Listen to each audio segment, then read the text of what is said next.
Well, today I spent about an hour and a half running the No1 on steam here, and it's at the slowest speed that it'll go, and it's maintaining 15 psi on the boiler with the propane stove. So before I run out of gas here, I'm going to oil it up and remove any of the abrasives that I'd used to smooth it out, and then we're going to try it on wood tomorrow in the backyard, and we're going to use a firebox, which is much more efficient than heating it like a pot of water for lobster. So hopefully tomorrow we'll see it spinning at 20 or 30 psi and maintaining boiler pressure.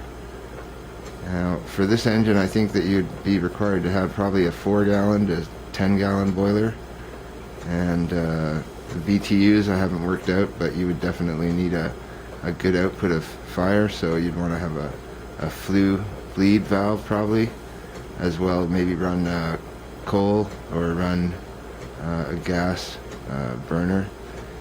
I was looking at the plank burner, which is a spirit burner, and the efficiency is unbelievable. The burn pattern looks like a rosebud, and just the detail put into just the burner alone is a very good lesson in quality, not to overlook any little bit.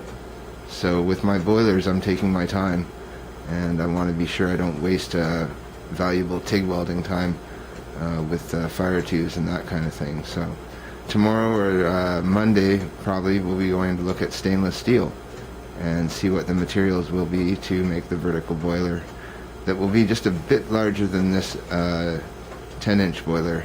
I'll probably make it 10 inches, but I'll probably make it a full 18 inches high water capacity with 4 fire tubes.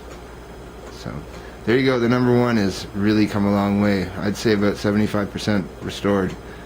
Probably need to start the cladding soon. I got the drain cocks for the piston barrel today, and I might just install one to start with on the lower section, just to relieve the pressure at startup for the valve or the piston rod gland, and reduce the leakage there. But once the engine's going and heated up, I don't have any water dripping out of the piston rod gland.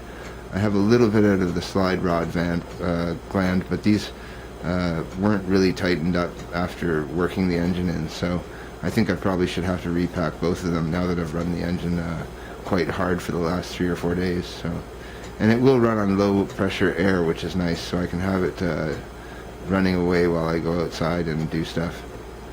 Have a good day, guys. See ya.